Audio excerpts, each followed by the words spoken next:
I've said it before and I say it again.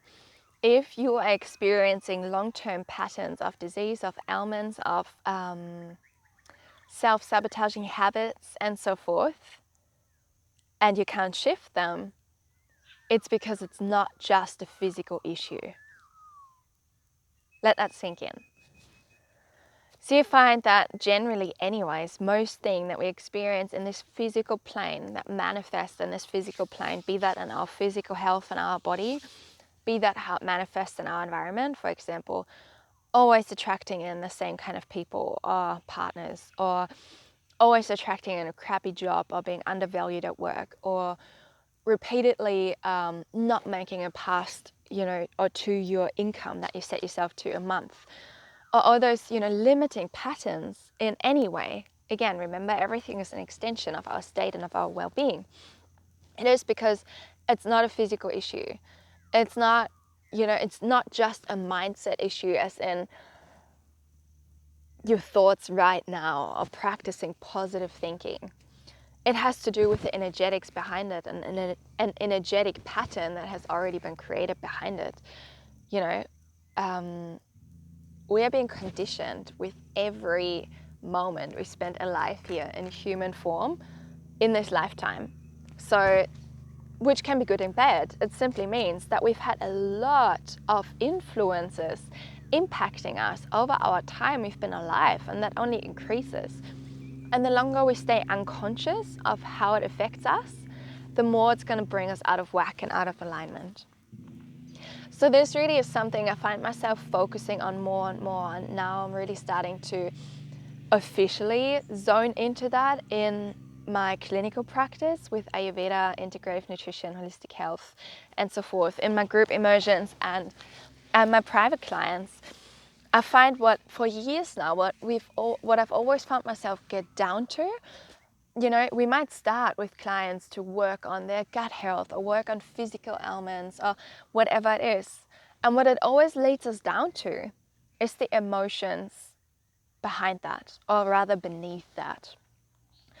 And that's, again, you would have heard me say that any symptom and disease, has a mental, emotional, and therefore energetic root cause. And that is so true. And what I'm really starting to hone in on now with my clients is you're not gonna just get nutritional advice here. You're not just gonna get advice for, this time of the day you do this, and Ayurvedically you should ideally do this and eat that and do it that way. But we are gonna get to the core, to the root cause of what is going on. And that is generally some unresolved emotions that are generally due to trauma and stress. And that all has to do with pacifying and resetting our nervous system so we can clear our DNA and rewrite and clear old patterns and rewrite new ones and create new pathways. And that all starts with firstly acknowledging that stress starts on a way more subtle level than we are aware of and want to admit to. Trauma also. Of course, there's trauma that is hugely heartbreaking, but trauma doesn't start with what you hear in the news or with those really horrible, hugely impacting things, Sorry, I'm just trying to I don't want to say that one trauma is worse than another or not. I'm not trying to compare. But as a society, we are just so conditioned to just wave everything off and keep going. It's like, oh, freak, I've been exhausted for weeks working like 80 hours a week or 60 hours a week. But it's like, oh, just keep going, push through it, it'll be all right. And at the same time, it's like someone breaks their leg. It's like, right, oh yeah, the arm, cool, you're going to be on crutches or in a sling for the next 6 weeks, no worries. So see how you go, take a few weeks off work and then you come back in. Whereas someone is going through a huge mental breakdown, for example, due to whatever, discovering trauma, going through a breakup, which also is trauma. People will be like, oh, I'm so sorry you're going through this. You're coming to work on Monday, right? Right? This is this general perception, and maybe it is due to that we as humans are so small-minded and we are so blinded by this misperception of it's only real if we can see it, which we all knew it's not, because We've all had a broken heart before. We've all experienced stress. We've all experienced trauma before, other than physical injuries, other than something that's physically visible. So we know that everything we cannot see but feel is just as real, sometimes even more, than what we can actually see and touch, right? But that seems to be at the root of this misconception of like, oh yeah, physical disease is totally looked after. As mental disease, imbalance, we just kind of brush off and keep going. And so healing starts with the acknowledgement that stress and trauma are a lot more impactful than we think, and start on a lot more subtle, in a lot more subtle way than we admit ourselves to. And, you know, especially over the last few months, the clients ahead, everything we worked through, like we shifted a lot of things through, and that's where everything works in synergy, through creating new diets and implementing certain herbs and certain like lifestyle and self-care regimes and changes and tweaks here and there, and some kind of life counseling, if you so will, and all that.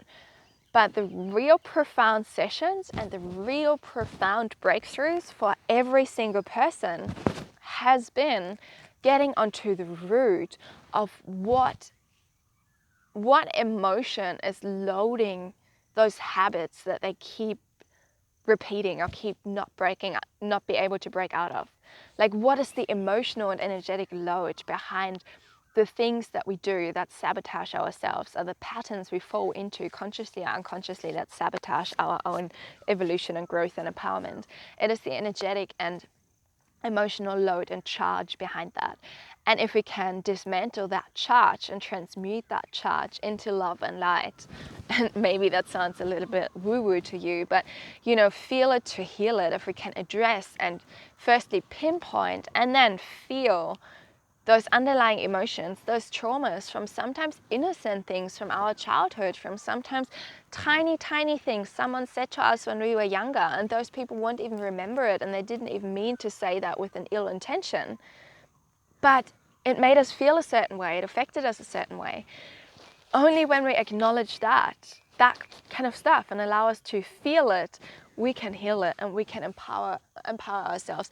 And it is incredible the change I have seen in people and the true empowerment come forth when we got to the emotional and energetic root cause of why they're doing what they're doing, why they're going through those certain patterns again and again. Yeah, so powerful. So just a reminder to, again, you know, open yourself up to that everything in life is so much deeper and there's so much more to than what meets the eye.